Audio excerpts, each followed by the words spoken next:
from the capital of Raider Nation, Las Vegas, Nevada. It's Silver and Black Today, your daily dose of all things Las Vegas Raiders football. News, views, guests, and your phone calls are all part of the game plan. There's only one nation, and it listens here. Now your host, Scott Culbranson. Welcome back. Silver and Black Today, hour number 2 on this Tuesday, the second day of February. Groundhog Day. Yes, watch the movie tonight. Enjoy. I think it's a funny movie. Saw some reporters I know saying that they didn't like it. I'm like, what? Come on.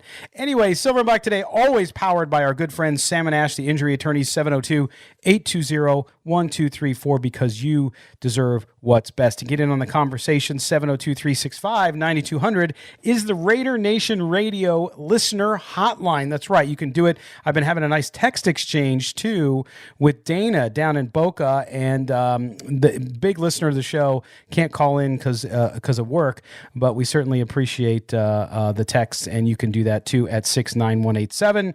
RNR, your question and your name. It's Scott Branson along with our producer, Damon Cotton, today. And, Damon, I have to read this. This story popped up in my timeline today, and I kind of did a double take because I was like, huh? And you know, we've done a lot on this show around minority hiring. Of course, we had Rod Graves on. Q and I did several weeks ago to talk about the coaching search and diversity with African-American coaches in particular. So a Deadspin article by Rob Parker, the headline reads, if Matt Stafford were a black quarterback, he would have been out of job long ago. Okay. And the premise here, and I'm just paraphrasing, and I'll read some verbatim here in a second. But what Mr. Parker is alleging here is that there's a double standard for quarterbacks, and that Matthew Stafford and Jameis Winston, if you look at their first 5 years, although he looks at the wrong years and compares, there's some math errors here, which must be from his research department, that if you compare them, they're the same quarterback. So why doesn't Jameis Winston still have a starting job in the NFL? And so, Damon, you know, as an African-American as well, I don't understand this kind of conversation, because the last time I checked, the two best quarterbacks in the league, at least top 2 of the 3, and even maybe even to 4, are African-American.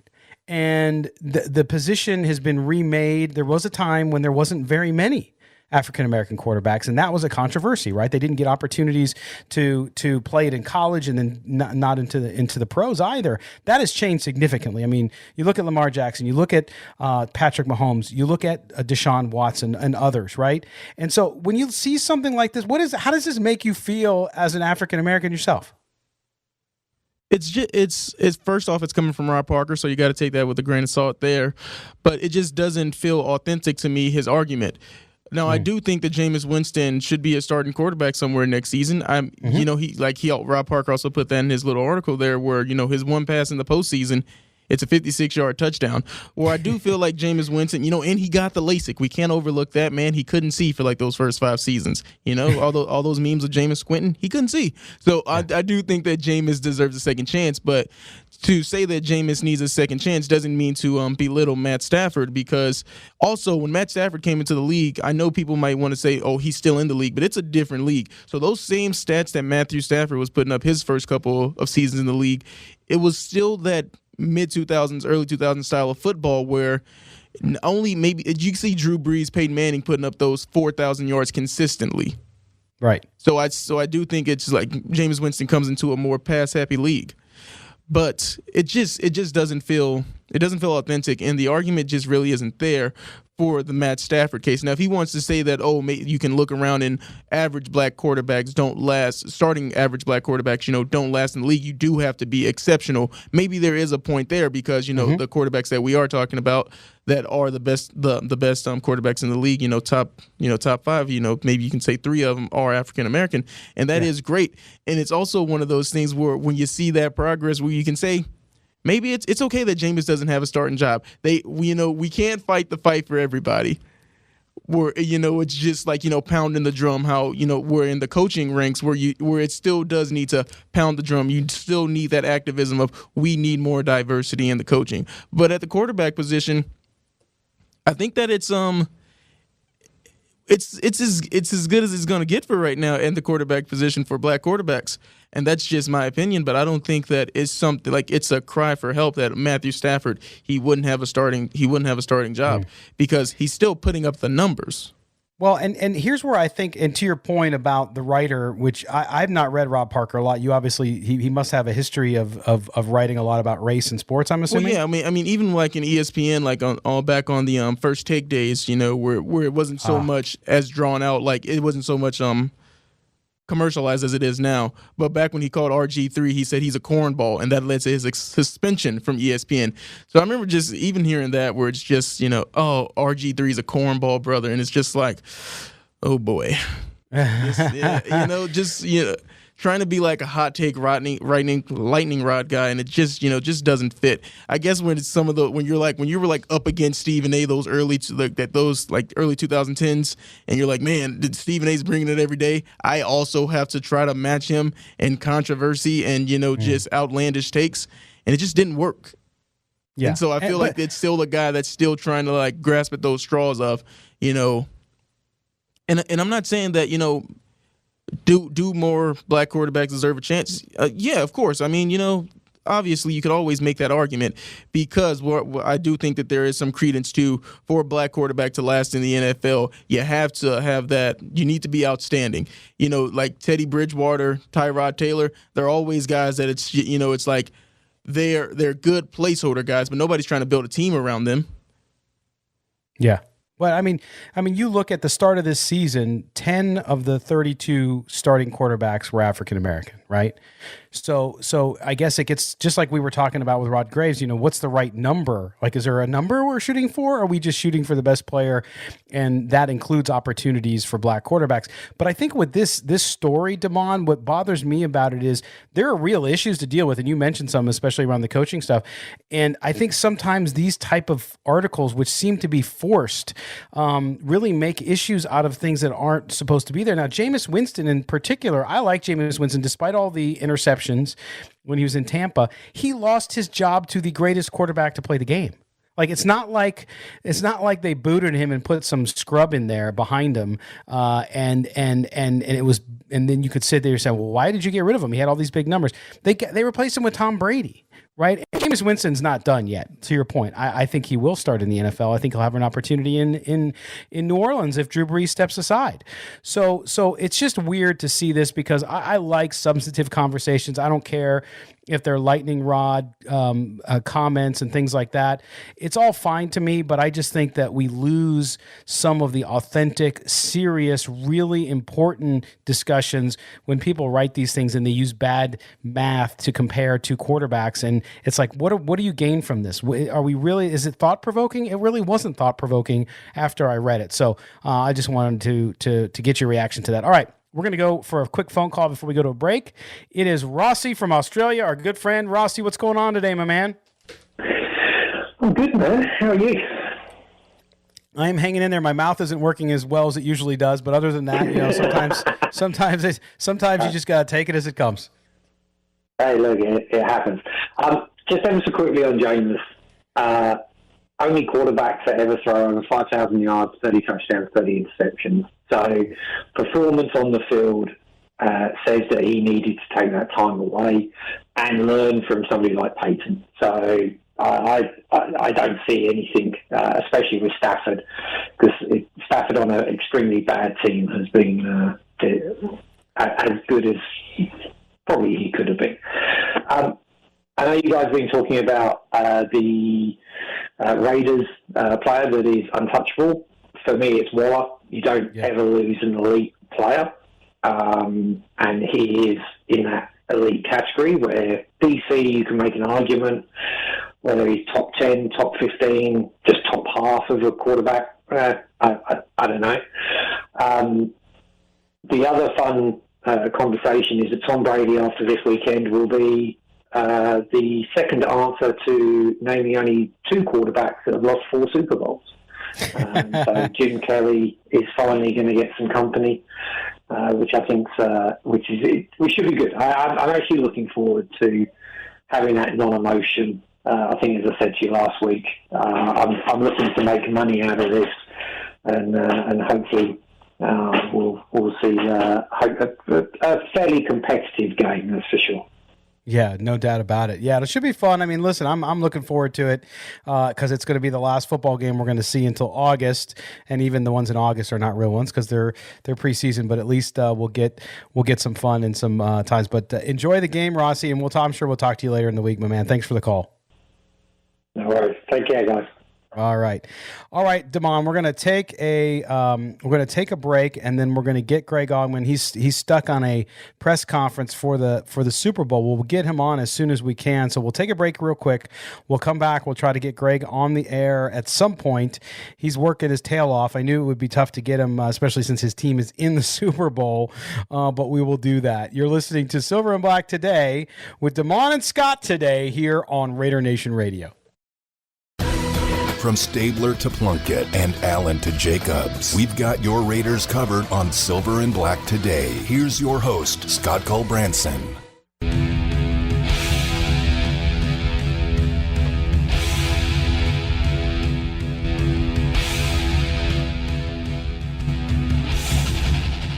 Welcome back, Silver and Black Today here on this Tuesday as Metallica brings us back in from the break. And we're still waiting on Greg Auman. He's still tied up, so we will get to him as soon as we can. If he can't, we'll get to him tomorrow. He'll be delayed. That's all I can say. He's at the Super Bowl. He's covering. He was trying to get us in. Now he's available. So we're going to call him. Damon's going to call him, and we will get him on the air to talk about the Bucs. By the way, the Bruce Arians, you got to love this story too. I hear a lot of Raider fans when they were looking for a defensive coordinator, we need to hire somebody young. Don't hire these older guys.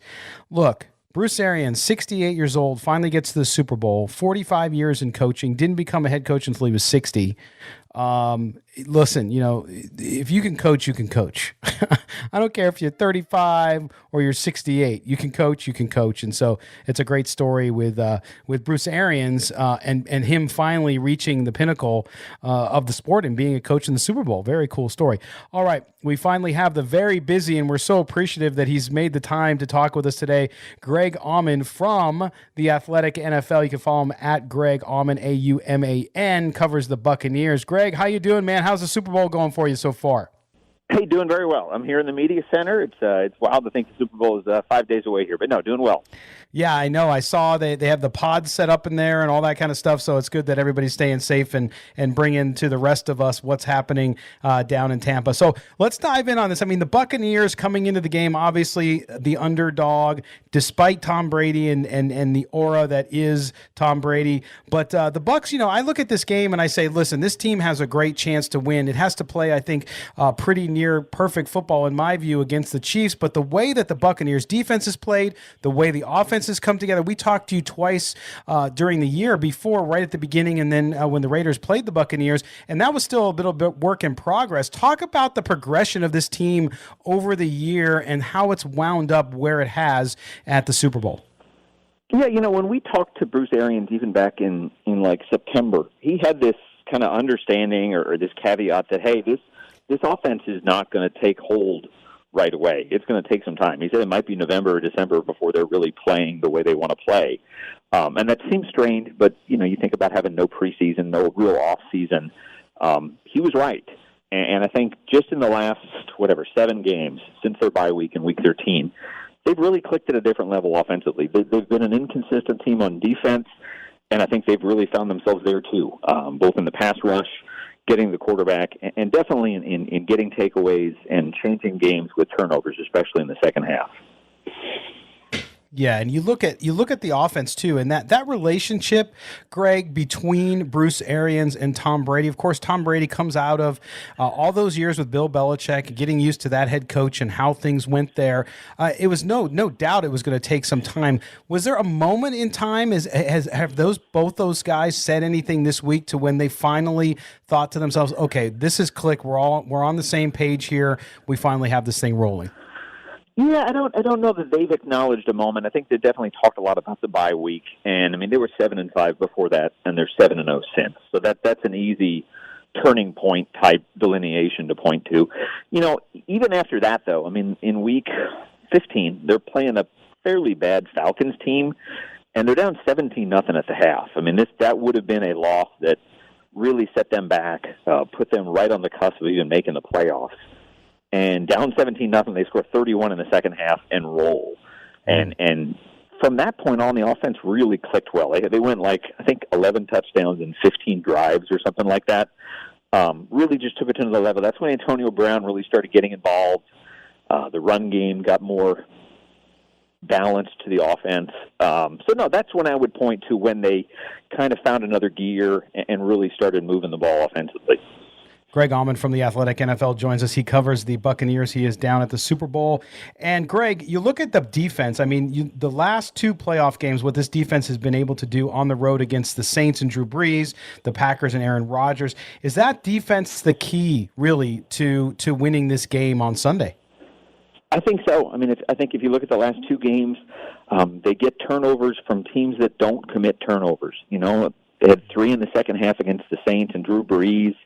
Got 3 picks from Drew Brees in the playoff game. And then Aaron Rodgers. I mean, Aaron Rodgers threw 6 picks all year, and 3 of them were against the Bucs in the 2 games he faced them. The Packers, gave up 16 sacks total in their other 16 games, but they gave up 10 in 2 games to the Bucs. So that defense just found a way to beat 2 really good quarterbacks. You think about Brees and Rodgers at this stage in their career, it is not easy to end their seasons, and they've done that. And on that defense, a guy that I'm really interested in, and you wrote about him a little bit, was Vita Vea coming back from that injury, 15 weeks. He stepped in, and they were kind of apprehensive. They didn't know what they would get. Obviously, he's been out for so long, but he came in shape, and he's contributed along with Shaq Barrett and Jason Pierre-Paul, those guys up front. Talk a little bit about him and what kind of push he's given that defense that was already playing well when he got back. Yeah, they did really well as a run defense just to stay. They take a lot of pride in being the number 1 run defense in the NFL. And to do that without Vita Vea for the last, 13 games, 14 games, I thought that spoke really well of guys like Rakeem Nunez-Roches and Steve McClendon that filled in and tried to fill the void of Vita Vea. But yeah, I was saying it's almost like there's that thing in movies where somebody falls off a cliff or gets shot, but you don't really see them die, and you almost forget about them, and then an hour later when there's that big battle, they're the guy that rips the bad guy from behind and is the difference maker. And that's kind of where Vita Vea was. I don't know that most people even thought he could come back, but within a week, it's like he's back at practice, and then your first thought is yeah, but this is a 350-pound guy with a bad wheel. How much weight has he put on in the last 3 months? And he really looked in shape. He was able to play 33 snaps in his first game. So I think he can be a whole next-level player in terms of trying to take away the run, trying to make Patrick Mahomes uncomfortable in the pocket, giving them a whole other level of pressure on Sunday. Well, you look at Tom Brady, too. I just want to revisit him for a little bit because I know you had his press conference and you wrote extensively about it, and he talked about it. I mean, can you see this team being where it's at without Tom Brady? No. I mean, the single biggest difference from last year's team to this year's team is that 2019 Bucs had 41 turnovers. Winston led the NFL in passing yards and set a team record for touchdowns, but he had 30 interceptions and he lost 5 fumbles, had 7 pick sixes, had 15 drives where he set the opponents up inside the Bucs 30 in addition to the 7 pick sixes. So to go from that to Brady, who, only threw, I say only, 12 is a big number for him, but only threw 12 interceptions and had 40 touchdowns as a 43-year-old. That's easily the biggest difference. I think there's other things that have improved around him that have had confidence because he's there, but he's the single biggest difference between 7-9 last year and now 11-5, 14-5 this year. Yeah, and I think one of his greatest accomplishments, I mean, no matter what happens in the game on Sunday, to come down there and play on a new team after so many years in New England is a pretty incredible accomplishment. Of course, Raider fans don't like hearing that because they don't like Tom Brady, but it's the truth. Right. But when you look at this game, Greg, finally, and the matchups and what the Bucs are going to have to do to stay in the game and put it away, what do you see as the key, especially when you look at the offense and what Brady's got to do? Because they got to keep Patrick Mahomes off the field. We understand that. But what's the offense going to do? What does the game plan look like if you're inside the head of Bruce Arians? Yeah, I think there's surprisingly more balance than you'd expect. You'd think in a Super Bowl you want as much Brady as possible, right? But I think they're going to want to run the ball. I think they're going to want to control this game. So that means a lot of Leonard Fournette and Ronald Jones. I think they're going to sprinkle in some Brady, don't get me wrong, but I do think it doesn't benefit them to get off the field quickly and have their defense go back out to try and stop Mahomes 40 seconds on the clock after they just came off the field. So I think there's definitely a value in shortening the game by running more. And they've done that pretty well in the playoffs. I mean, they haven't had ridiculous run game numbers, but I think it's something they're much improved at since, November at least. Yeah. And on the defensive side, stopping Patrick Mahomes in that Chiefs offense, if you're Todd Bowles, are you going to double Kelsey? Are you going to double Hill and put a big body defensive back on Kelsey? What are you going to do about that two-headed monster? And of course, they have more, but the receiving core for the Chiefs is not real physical, but they're fast. And then you have Travis Kelsey, who's a one-man wrecking crew. What do you do if you're Todd Bowles? Yeah, it's tricky because what they did in the first meeting didn't work at all. You go back to week 12, and Tyreek Hill had 203 yards in the first quarter, 2 touchdowns. It's 17-0 after one quarter before the offense has really done anything. You cannot dig that kind of hole in a Super Bowl, no matter what Tom Brady's done in the past. So I think having Jamel Dean as another starting cornerback, he was not in that Week 12 game. I think that helps. Having Vita Vea, who was not there in Week 12, definitely helps from a pressure standpoint, from taking away some of the run game. So I think those two things help. I don't know what level of aggressiveness they're going to have, because if you blitz too much, Mahomes can beat the blitz really well. He can get out of the pocket and beat you with the run. He really didn't do that until the very end of the regular season game. But if you're too aggressive, you almost bring out a different side of him that makes it tougher. Yeah. Greg, and we appreciate you spending so much time with us, and we'll let you go. But before you go, clearly, the Buccaneers playing in their home stadium for the Super Bowl, that's not happened before. How's the city of Tampa doing? How are all the fans dealing with the fact that there's not as many events and the hoopla surrounding the Super Bowl? Still excited? Yeah, I think it's disappointing that it's not just a full-capacity normal Super Bowl, obviously. But Tampa's had a really good run here in the last 5 months. The Lightning won the Stanley Cup, the Rays went to the World Series, and now the Bucs are in a Super Bowl in their home stadium. So it's pretty amazing what they've been able to do just since the start of football season. So there's definitely an excitement around that. It's definitely not all that it could be. But again, Tampa has the Super Bowl. They're the first team ever to get to do it on their home field. So I think there's a lot of excitement. And this is just getting started. We're still 5 days out here. I don't think many people are in town that are coming in town. So I think it'll just get crazier as the week goes on. Well, Greg, we'll continue to follow your work. We appreciate you and the time at what is a crazy busy time. But enjoy covering the game, and we'll talk to you down the road. All right, thanks, guys. Have a good night. Enjoy the game. All right, Greg Auman from the Athletic NFL. All you need to know about the Buccaneers heading into the Super Bowl. We're going to take a break. When we come back, Q Myers will jump in and join me, and we will talk Raider football the rest of the way. You're listening to Silver and Black Today here on Raider Nation Radio. From Stabler to Plunkett and Allen to Jacobs, we've got your Raiders covered on Silver and Black Today. Here's your host, Scott Culbranson. All right, it is 3:20. It is time to bring in our good friend, that is your boy Q Myers, who joins us now. And Q, it's been a few days. A lot's happened. We had a couple quarterbacks traded in the NFL, a little bit of a story there. And then, of course, I wanted to start with, what we talked about at the end of last week. We had Vic Tafur on the show after he wrote the story about Nelson Aguilar's tirade in the locker room, or at least should say maybe impassioned speech about his teammates and commitment. But I just wanted to start there with you, man, and get your comments on that, because I know you talked about it on the Locked On Raiders podcast, which if you don't subscribe to Q's podcast, it's a daily Raiders podcast. Make sure you do. But Q, talking about that, I've said, look, I think it's a good thing in that actually it's part of the growth process, and calling guys out, especially a veteran who's got a Super Bowl ring, is not a bad thing. Some fans look at it as it was a negative. I look at it as a positive because it says that at least somebody's stepping up, and some of these young guys are going to learn from guys like Nelson Aguilar.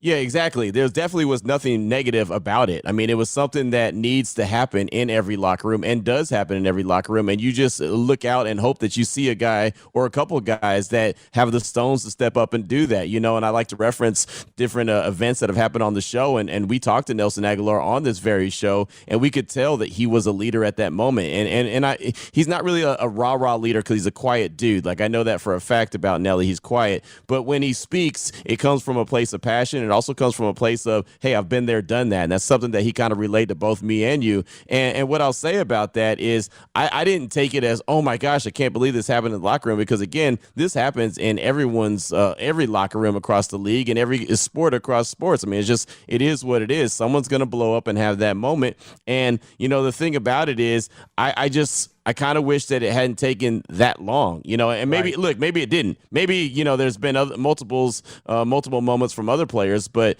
it's like it feels like it happened after everyone realized, oh, man, the season's going to be a bust now, instead of when they still had a chance to save the season, if that makes any sense. No, it does make sense. And I think, what I saw with the reaction, too, which was very, very interesting amongst Raider Nation, was, in essence, what we see on the political landscape, what we see in sports today, which is, you know what, I'm going to take this incident, I'm going to use it to reinforce whatever belief I already have, and I'm going to ride to town on that. So if you're a Derek Carr hater, you used it as a, see, Carr doesn't speak up in the locker room. Why can't he do that? Which you don't know that he didn't, by the way. And his leadership style is different anyway. So to me, that's what I saw from it too. And I saw people say, see, this team sucks. They have no leaders. Well, that's not indicative, because one guy got up and said, hey, you guys quit over the last 2 games, or whatever he did say, does not mean that that's what's going on. What it means is guys are stepping up and they're challenging one another to be accountable. And by the way, their coaching staff too, because the coaching staff stays out of it, because when it's locker room stuff, and Q, you know this, you've been in so many locker rooms like I have, you just know that, hey, listen, these guys are going to take care of themselves. The coach doesn't step in until the last minute if it needs to be. Otherwise, you let them police themselves. And with this Raiders team, more veteran on offense, but young on defense, it's not surprising to me that it came from someone like Nelly, because those young guys on the back end, for example, in the cornerbacks, Arnett and Abram, those guys we've been talking about the last few weeks, they've not been there before. So it might be an offensive guy that calls them out in a locker room meeting after a performance where they just blew a game against Miami in incredible fashion.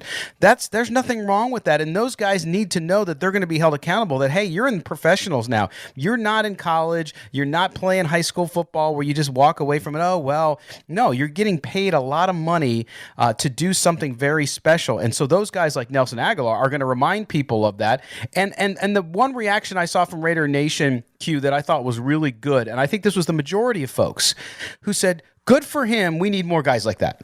Right, exactly. I mean, that was my reaction, really, is that I kind of sensed that, and I said this, that just kind of reassured and kind of backed me up that, the Raiders need an alpha dog in their locker room. And I still don't believe that they have an alpha dog in their locker room. I can look up and down that lineup. I can see guys who they kind of look the part, but they're not really the part yet. And I've been saying that for a long time, even before the season started. I kept pounding the table. The Raiders need someone. That's why I pounded the table for Jamal Adams, because he's that kind of guy. He's a little bit edgy. He's that kind of guy that's going to, straighten you up and let you know. And look, this is a guy who hasn't won. I mean, remember, he was with the Jets, but he also comes from a place where he's always won. Texas high school football, he was a winner. LSU, he was a winner. I mean, he's always played football at a high level. His father played football in the NFL. And so he knows about what, a winning culture is like. And that's just who he is. He's a winner. And Seattle went out and made the move for him. The reason why I was really, really hot and heavy after Jamal Adams and thought the Raiders could use him is because of exactly what we're talking about right now with Nelson Aguilar.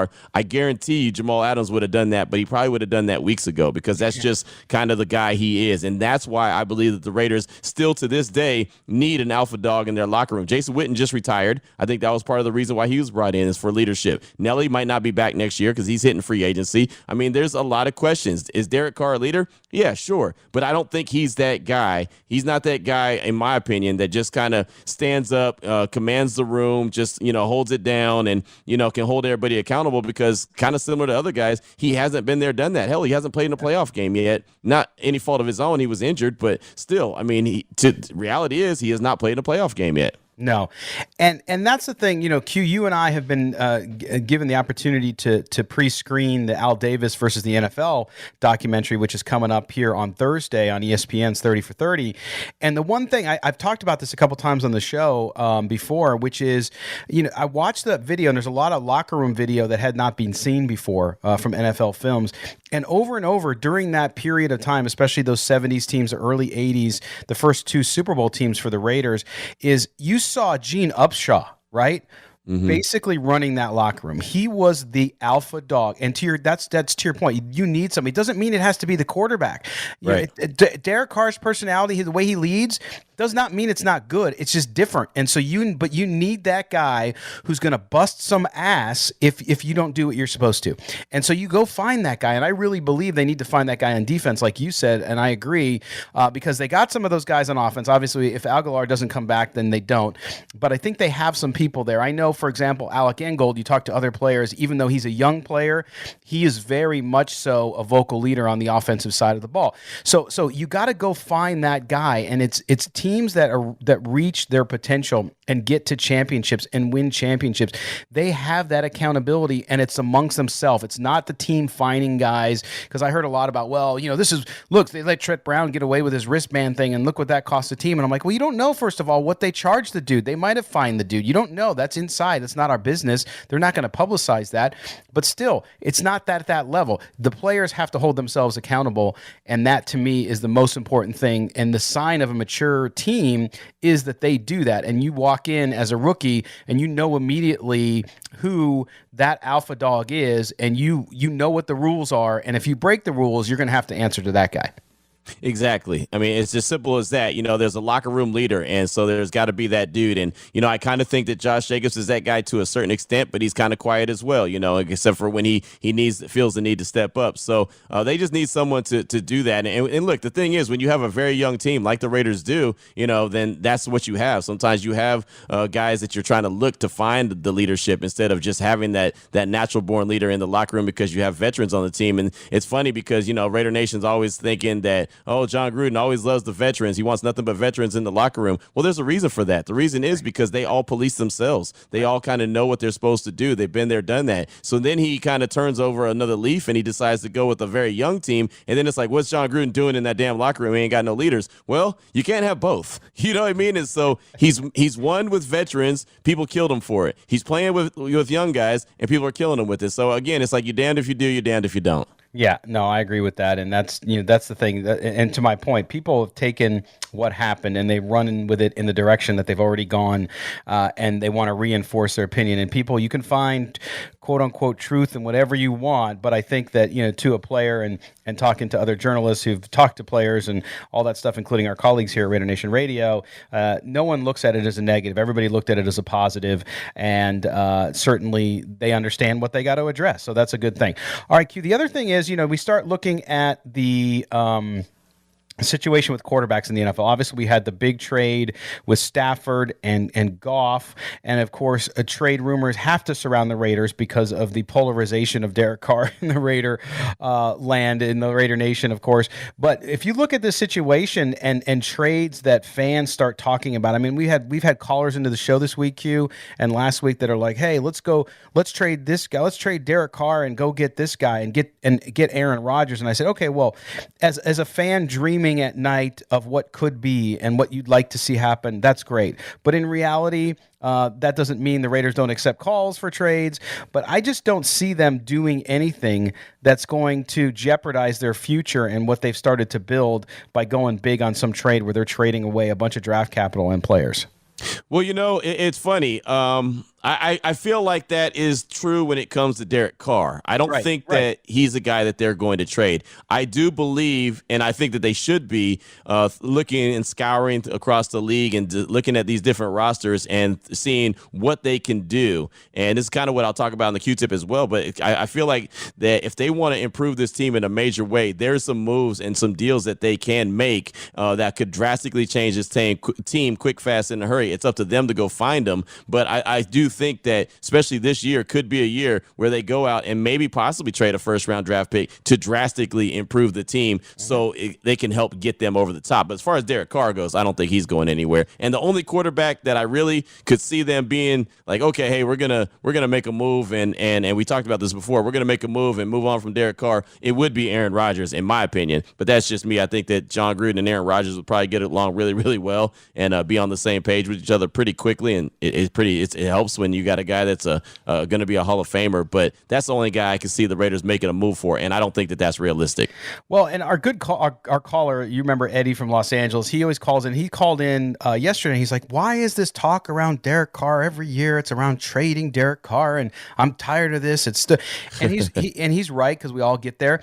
But at the same time, you look at like Colin Cowherd, and you look at these guys who are making these predictions, and they peg the Raiders as a possible, and we know it's near long shot, near impossibility, but I think they peg that because still to this day, Q, national media, people who don't cover the team on a daily basis like we do, they still believe that Gruden doesn't like Carr, and so he's looking for any way to get rid of him. And I just don't believe that's true because none of the actions have ever shown it. Right. If he wanted to get rid of Carr, he would have already been gone. Right. But the thing is, the reason why the national guys they peg the quarterback position in with the Raiders in Las Vegas, why they do that is because they know that the fan base with the Raider Nation is so passionate that they're gonna go all of a sudden and just go lose their mind when they see it. Either they're gonna be passionate one way or passionate the other way, and so it's kind of like. And I hate to say it, but it's kind of like low-hanging fruit, and they know that, watch this fan base lose their mind. Again, it's either going to be good one way or it's going to be good another way, but they don't care as long as they're getting, as long as they're getting the clicks and they're getting the watches and all that other stuff. I mean, that's all that really matters to them. Yeah, no doubt about it. All right, it's that time of the day. It's back on this Tuesday. It's time to clear out your ears. It is time for the Q-tip. I can't hear you, Peach. It's time to listen up, Raider Nation. Can't hear you, Peach. Clear out those ears and get ready for the Q-tip. Your boy Q's daily take on what you need to hear. That very precision seems to drive Q-tip fans right over the edge. Like it or not. And it's funny that, we're talking trades, and it's something that I've been kind of brewing on for a while, and it's something that I've talked about on the podcast a couple of times. And matter of fact, our colleague on Raider Nation Radio 920 kind of helped me with this, and it's only because I saw a tweet from him, and this was JT the Brick a couple days ago. Matter of fact, over the weekend after the Stafford trade had went down, he said basically, and I'm not saying it word for word, but he basically said, hey, don't be afraid to make a trade if it's going to make your team really, really good. If it's going to put them over the top, take them from average to great. Don't be afraid to make a trade. And I look at that, and it kind of clicked, and a lot of people thought, oh, he's putting out a cryptic tweet, with his affiliation with the Raiders. And I don't think that's the case. I think that the case was he was just making a point, like, hey, the Rams felt like that they could make a move, so they did. And what I can respect about the Rams, and I'm sure Vinny has talked about this as well since he covered the Rams for so long, is that they're not afraid to get out there and make a move, regardless if it's giving up a first-round draft pick or giving up multiple first-round draft picks. And I mean, at this point, do you really blame them? I mean, let's go back and look at what the Raiders have done just with their first-round draft picks. They had 5 of them. Remember that the last couple of years, they had 3, and then they had 2. And what did they really get out of it? I mean, like, we all think that they have some good players, but again, I look at Josh Jacobs and say, okay, he's a star.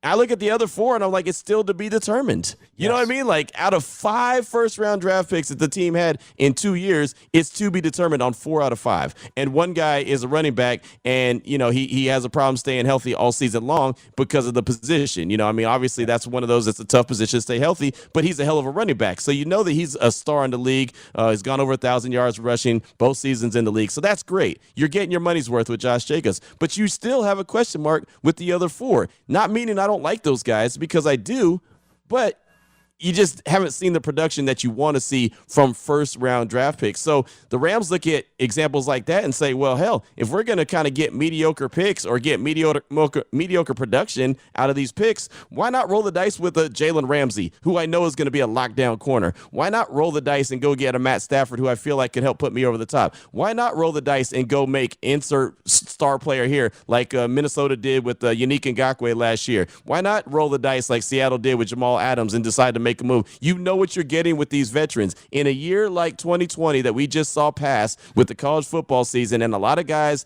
have not played since 2019, so they have a lot of old film, and they're going to have to get back into shape, and there's no combine, and there's so many questions in the air. Why not go out there and make a trade for a big-time stud that can help put the Raiders over the top? Why not? Yeah. You know what I mean? I would have no problem giving up that pick, number 17. And it's funny, I brought up the name Odell Beckham Jr. a few weeks ago, and I said, a guy like Odell Beckham Jr., if you're going to go make a move offensively. And I'll tell you, Scott, over the past few weeks, I'm starting to kind of warm up to the idea of OBJ. I'm like, that's kind of a good idea. I kind of like him. Well, and Q, you bring up several really good points, including a couple I talked about on yesterday's show with Hondo, and we disagreed on because Hondo was talking about the 2019 draft class. He's like, would you agree that was a very good draft class? And I said, no. And he's like, so you don't agree? I said, no. I said, look, Josh Jacobs, good player. Okay. Everyone else, the jury's still out. We don't know. Now, was it coaching? We think it might be a little coaching, so we got to see what happens with the Abrams and these guys and what they've been able to do. And then last year, of course, the same thing. So you're right. If you can make your football team better and go out and trade, that's why when people say, why are we talking about trading Derek Carr? You're not trading about Derek Carr. But if somebody comes and knocks your socks off, you bet your ass you trade them. You bet your ass you trade Josh Jacobs if you can go out and get 2 impact players. I mean, if it makes you better. Now, of course, subtracting a Josh Jacobs puts a big hole in your backfield in an offense where you got to run the ball. So I'm not saying that's going to happen or I'm in favor of that. But to your point, I think this year, out of all years, with the draft, you have to think about it. And number 2, you look at the Rams. The Rams were taking on all this criticism for what they gave up for Matthew Stafford.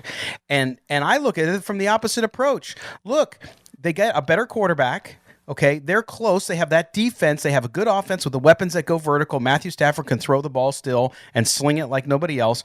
Okay, and they're giving up first-round draft picks. They have 7 years in a row without first-round draft picks. Okay, and that tells you that they believe first-round draft picks are overrated. And if you look at the data, and we've talked about this many times on this show, Q, if you look at the data, first-round draft picks, a lot of Raider Nation, they think first-round draft picks are guarantees. And all I got to say is look at your last 4 drafts and tell me how much of a guarantee they are. Right, exactly. Really, honestly, the best 2 picks that the Raiders have had in a very long time in the first round, Colton Miller and Josh Jacobs. And Josh Jacobs, right. Yep. I mean, think about that. Colton Miller and Josh Jacobs have been the best picks that the Raiders have had in a long time. Correct. And that's the thing, people start to, towards the end of last season, they started looking at, well, what's the final verdict on the Khalil Mack trade? And you still don't know because you don't know how those first-round draft picks are going to pan out. They haven't panned out yet. You cannot tell me Jonathan Abram is a first-round draft pick success yet. You can't. No. Damon Arnett, you can't either. So some of these guys, and even Henry Ruggs, as much as it hurts me saying that, because I like the kid a lot, but you can't say it yet because they haven't proved it. And so if you can trade the number 17 pick and get a good bounty for it, but my concern with that, Q, and I want to hear your point of view on this, my concern with that is all the things that we're saying, I'm sure a lot of those smarter guys that run NFL teams than we are as far as football goes, they realize that too. So is the value of the 17th pick as high as it would be in previous years? I don't think so. Yeah. I honestly don't, for everything that you just said. No, and that's a great point, but at the same time, you still do what you do. You try to roll the dice. If you got to roll 17 and throw in a player, maybe you do that. There's one thing I like Damon Arnett a lot. He was a 19th overall pick last year. I like him for what I believe he could be. But hearing Mike Mayock and what Mike Mayock had to say, what concerns me the most about Damon Arnett is it sounds like he doesn't have a very strong work ethic. And I don't know about you, but I come from the belief that you don't learn to have a good work ethic. You either do it or you don't. Absolutely. You know what I mean? It's like there's certain guys. It's like speed. I said this before on the podcast. It's like speed. Either you have speed or you don't. Yeah, you can go get coached up. There can be guys that can teach you how to shave a few seconds off your 40 time here and there. But all in all, man, if you're fast, you're fast. If you're not, you're not. If you have a strong work ethic, you do. If you don't, you don't. That's just kind of my bottom line. Is kind of how I feel. Yeah, it's hard. It's sort of like God-given talent. It's either there, like you can work harder to be the best that you can be with limited talent, but you're not going to have talent on Michael Jordan no matter how hard you work if you don't have it, right? Right. And so exactly. work ethic is the same way. All right, we're winding up our segment here at Q. By the way, I know listen. You also, in addition to the Locked On Raiders podcast, you also have the Locked On Bets podcast with Lee Sterling from Paramount Sports. We're going into Super Bowl weekend. What do you guys got cooking for the rest of the week to get everybody prepared for wagering on the Super Bowl? Well, on Friday we'll discuss the Super Bowl in great length on the show. But what we've been doing every day for the last 2 weeks now is we've been doing Super Bowl prop bets. So really pretty cool. Like today it was over under on Sammy Watkins and what his first reception of the Super Bowl will be, and it's over 10.5 yards is at minus 115 right now. And so if you go back and you look at the history of Sammy Watkins, even going back to last Super Bowl, you'll see that just about every one of his catches is more than 10.5 yards. So Lee was saying that that's a really good bet to take. Take the over on that one, and you can come away with some bread, put some bread in your pocket. And so we've been doing little Super Bowl prop bets each and every day. We talked about the national anthem. We talked about Joe Biden's speech. I mean, there's so many different things. We're going to be talking about MVP. We've talked about Devin White, how many tackles he's going to have in the game. It's a lot of fun, man. Lee is great. It's so fun to pick his brain and just hear what he's got to say. And more times than not, he's going to come away with some winners. Yeah, make sure you go subscribe to both those Locked On podcasts. Of course, Locked On Raiders. Q puts that out for every morning, so you can get the latest and greatest on Raiders news every morning. And then, of course, Locked On Bets, so that you can continue to win some bread throughout. It doesn't matter if it's just football, but basketball, baseball, you name it, with Q and Lee Sterling. So, Q, all right, man. Well, listen, thanks for being with us again, and we'll talk to you real soon. Absolutely, my man. Appreciate you having me on again, and keep it rolling, man. Keep it rolling. All right, we're going to step aside when we come back. Vinny Bonsignor will join us. We'll end the show. This is Silver and Black Today here on Raider Nation Radio. From Stabler to Plunkett and Allen to Jacobs, we've got your Raiders covered on Silver and Black Today. Here's your host, Scott Culbranson.